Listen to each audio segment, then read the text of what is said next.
Announced the release of George Rupinta, the policeman assigned in Lupon, who was taken hostage about a few weeks ago. And through the intercession of well-meaning citizens and the usual bishops sa sinong nandoon mo? Palagi yan sila dyan ang Exodus for Justice and Peace. They're always there all the time whenever there is a release of POW. They consider it na prisoners of war.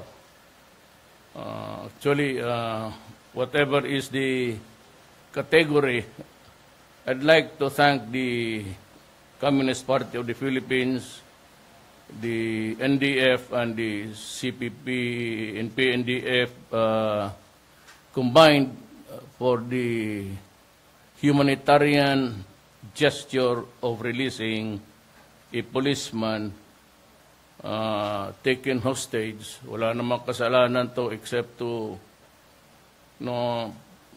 do the duty, law and order.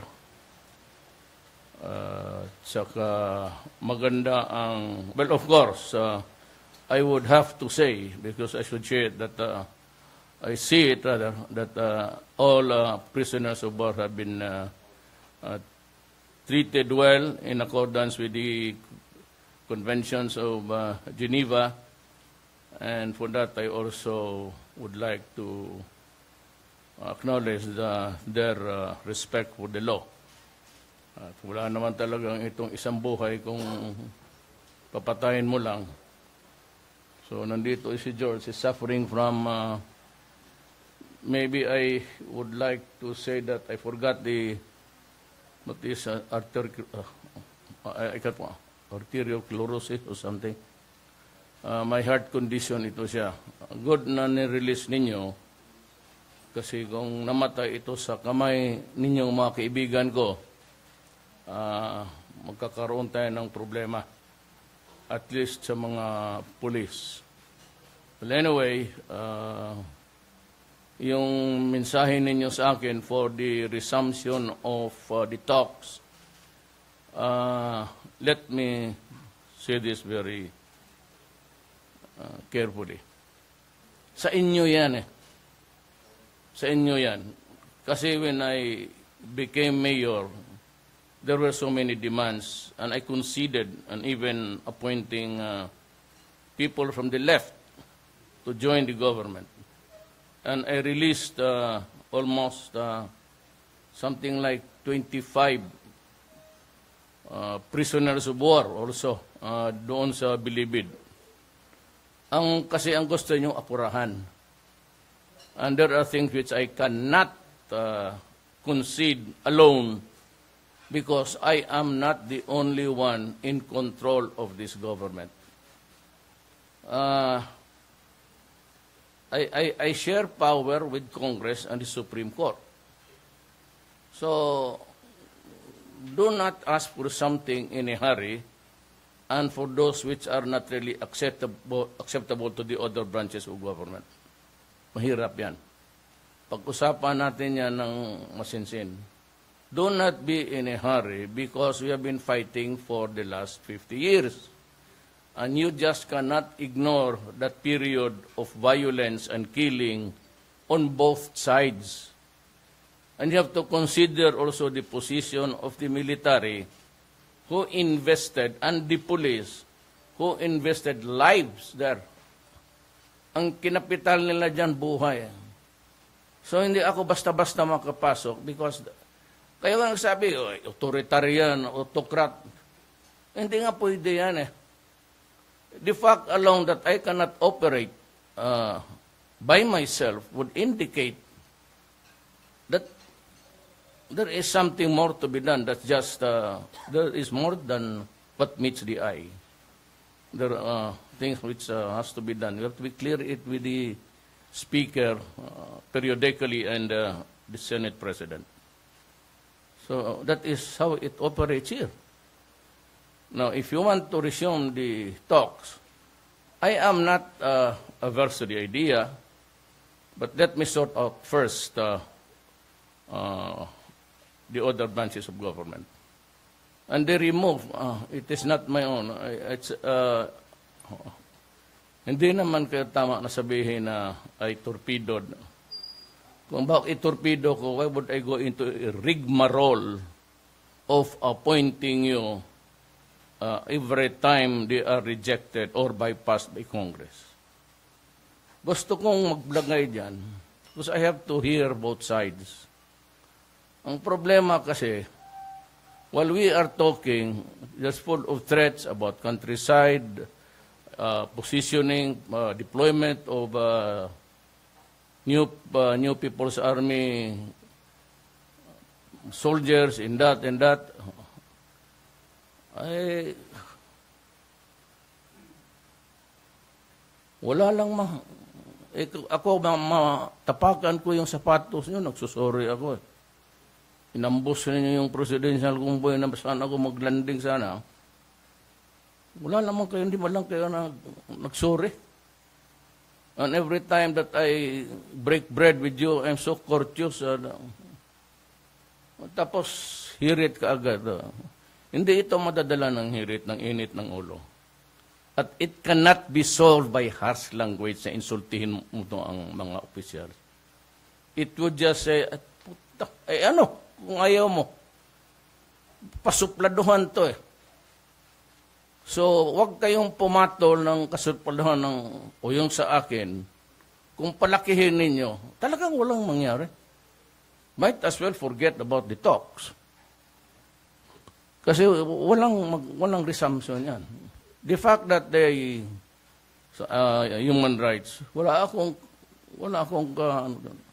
as I have said, I challenge anybody in the military or those who have wala kayong recording na may tinawagan ako, simula ako na presidente, may tinawagan ako na congressman o cabinet member after office hours. Yan ang totoo yan. Ayaw na niyang maniwala, okay lang. So that's your worry, it's not mine. Pero yung ganon, yung sa human rights, kung ayaw lang naman talaga isauli ng Congress, the lower house or the House of Representatives, they do not want to call it the lower house, hindi naman sila lower, they are as a matter of fact in parity with the Senate in terms of privilege and power and everything. Kung ayaw ninyong isauli, yung pera dyan sa CHR, why don't you invest the money para to buy equipments for the police na lahat ng police sa Pilipinas, it's about 600 million and it can buy it all. Nalagyan sila lahat 24 hours a day ng camera dito sa, I think it's shouldered, yung state of the art, kasing laki lang ng butones eh. Just don't invade the privacy of the soldiers and the policemen. But you are free to embed and place cameras on the body of the law enforcers whenever they go out to operate. Because the Philippines is in narco state already.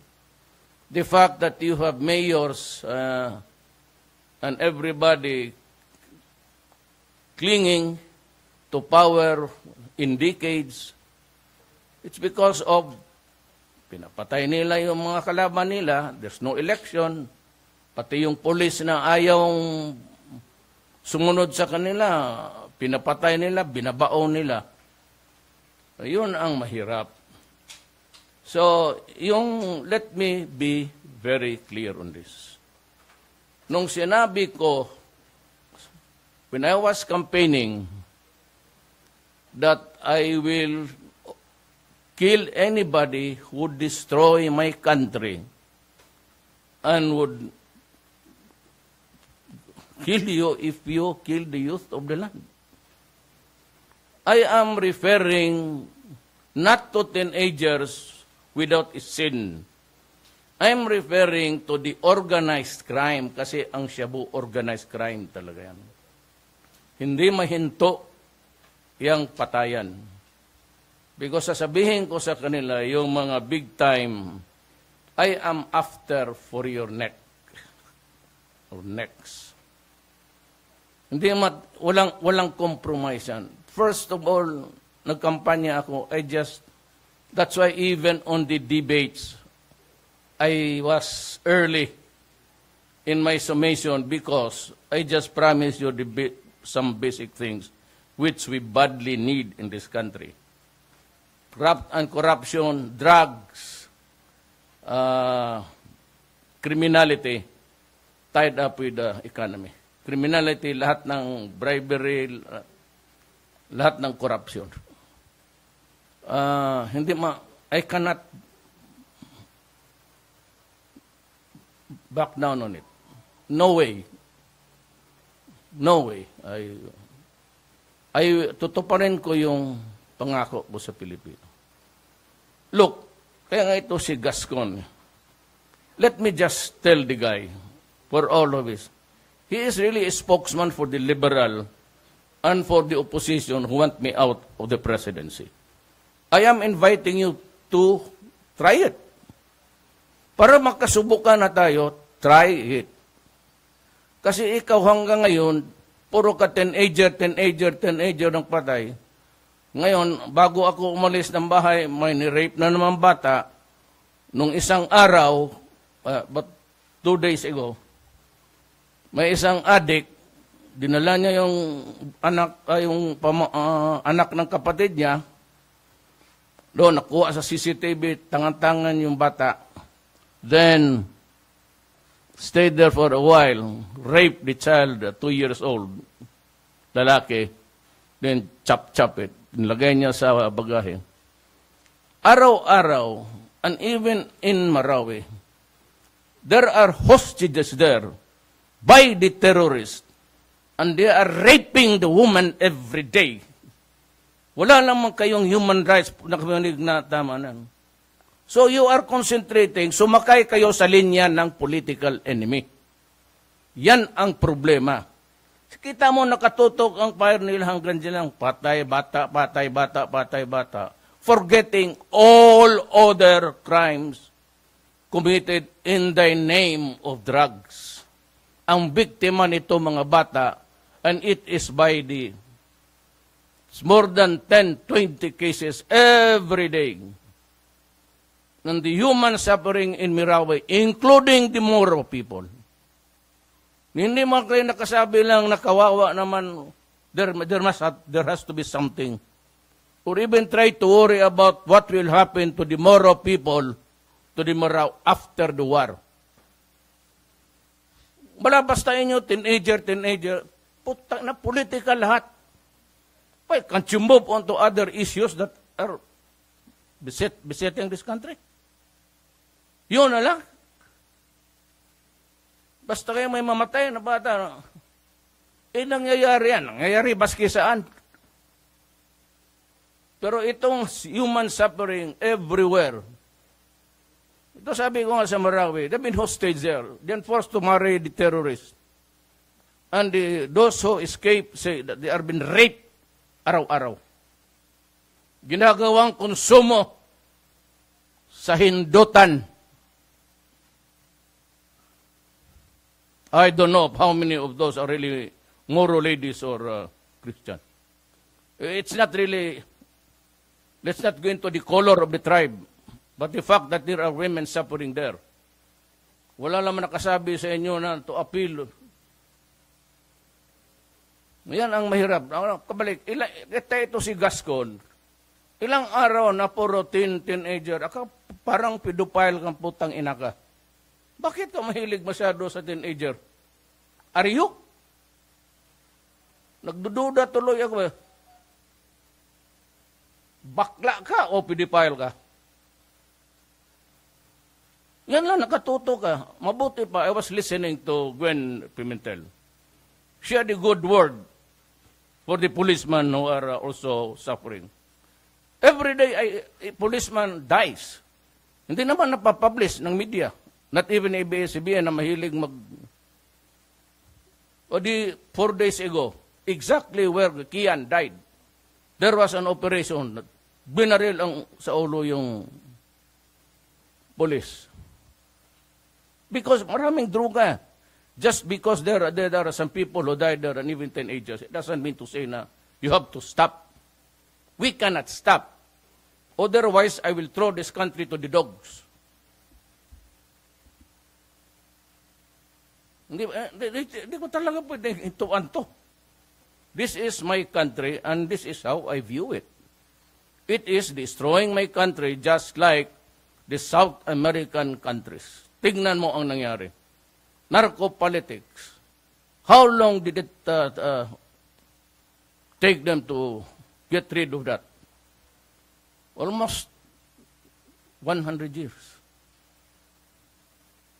Hindi pwede. Sa panahon ko, may pinangako ako, either a rise or fall dito sa issue sa mga sinabi ko. Corruption, droga, criminality, pati ating ekonomiya.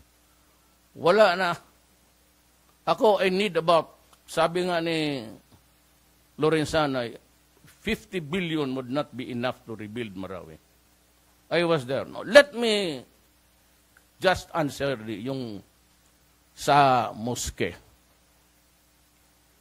Paglating ko, sabi ko, I want to go to the front. Yan, nakinig yan sila lahat. Nandyan si group ng military. Nandyan sila. Naka-uniforme sila lahat. Sabi ko, I want to see the soldiers on the front. Sabi nila, hindi pwede. Sabi ko, ako ang magpunta kung ayaw ninyong sumama. Yan ang sagot ko sa kanila. Ayaw ninyong magsama, di pupunta ako. Di pumayag sila. Na nakinarinig ninyo sa PTB4, I think PTB4 was there.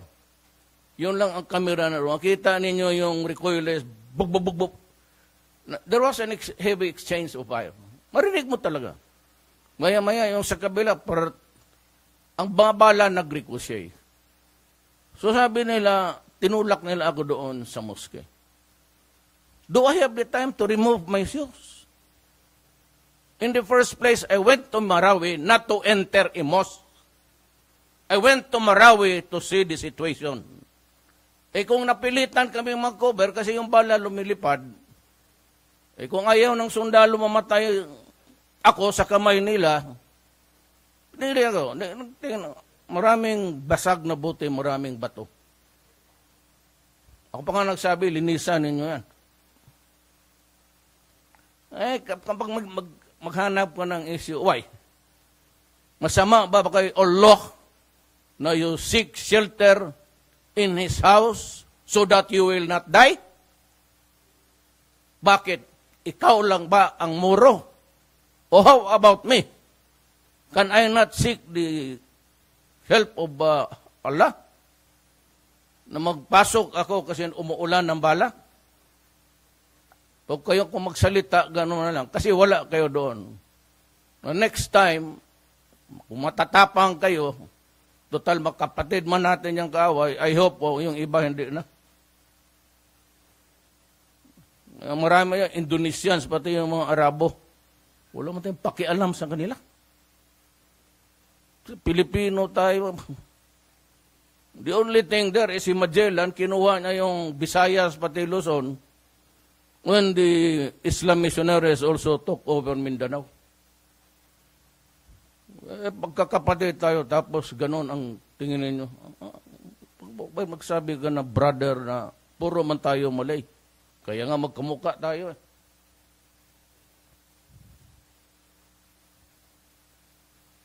Yan ang sentimento ko.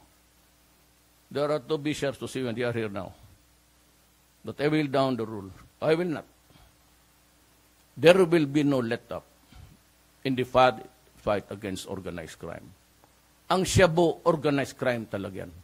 Sino yung magpuslit, sino yung mag-pick up. Destroy the organization. So those connected with the organization, organized crime of Shabu, putang ina talagang. Hindi ako atras dyan. I said, I rise or fall dyan sa buhay ninyo, kamatayan ninyo. That's my solemn promise to you. Do not destroy my country and do not destroy the young people. Kasi wala na kaming pag-asa kinabukasan kung mga anak namin puro bangag na. And what will happen to my children and the children's children? Hindi nyo inisip yan. Ako, I project for the next generation. Itong mga patay, I'm sorry that it had to happen. I'm sorry that there are policemen talagang bungog ang baka nakasyabo rin. O kasali sila sa syabo. Because the entire Caloocan police was relieved. Sila lahat police, isa lang na iwan. They were there to suppress the truth or just really plainly kill people or baka kanilang syabo yan. Hindi kayo nagtataka pati mga general kasali. Tapos sabihin lang ninyo na Duterte, human right. Ito, para hinog.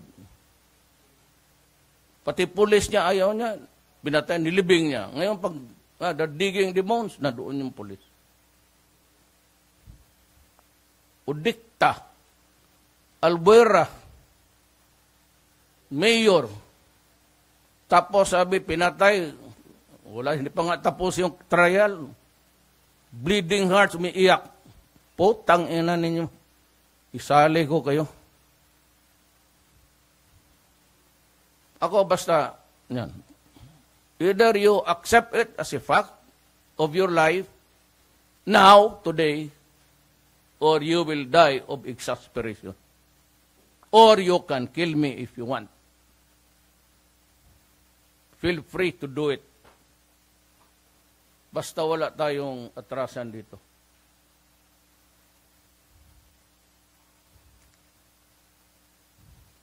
I will not be remembered as the president in whose time the Philippines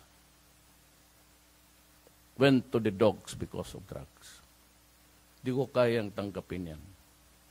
It's either maghanap kayo ng negosyo na bago o magkamatayan talaga dito, pati ako.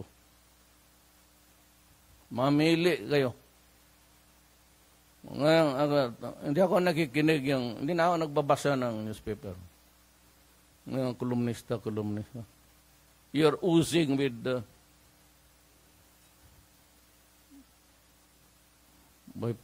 liberal, wala na. Kundi, teenager. Yung bata nga pinatay ngayon, kinig kayo sa Channel 7. Ngayon, kuha pa ng kamera. Yung bata na sinapchap, bago di-rape ng tiyuhin niya, then he had the gall to face the camera and say, kasi basag ako sa droga eh. Putang inang. Gano'n na lang kalawsi ang Pilipinas. Ganunin mo ako. Let's say niya, mabuti, hindi ako doon. Pag sabihin mo yan sa harap mo, babarilin kita sa harap ng media. Ganun na lang. Ripin mo yung pamangkin mo na lalaki, 2 years old, tapos i-chap-chap mo, tapos magsabi ka sa harap ng tao, kasi basag ako eh. You do that to me and I'll shoot you. Sa bunganga kita barilin, putang ina ninyo. Ganon lang kayo magsalita. Ganon ang droga. That is what happens when drugs prevail. It cheapens life. Yung mga inosente rin. Ayun na. Tingnan ninyo ang pulis, bakit niya ginawa. Alaman nila, pulis yan sila, first year yan sila, may ano na yan sila, may syllabus na yan sila about human rights, about performance of duty, how to do it properly. Every time magsabi ako, you go into an operation, you go out, kill them. Alam nila na pag ang tao nakatali na, pag ang tao nakasurin na, hindi nila pwedeng patayin yan. Every time mag-uso ako ng ganon, tapos mag-lecture ako ng ganito. Ano pa ang panahon namin? Ito human rights. Tingnan mo, turpe ang putang. 2 days into the siege sa Marawi, comes with the statement, magpadali ka man ng investigador. Sino man ang hanapin yung kasalanan? Hindi man yung mga kalaban ng mga trupa o pulis. Kasi ang nakatutok dyan sa human rights, ang taga-gobyerno na umaabuso at gumagawa ng masama. Extrajudicial killing. That is one of the few things that you look into. Tapos pagsabog ng gera, mag-announce ka, para man tinatakot mo, may human rights dito. Anong gawin ng kaya ikaw, Gascon, I hope to meet you one of these days. Tingnan mo. So, bakit hanggang yung teenager, why is this guy so suffocated with the issue of the young people, especially boys? Are you a pedophile?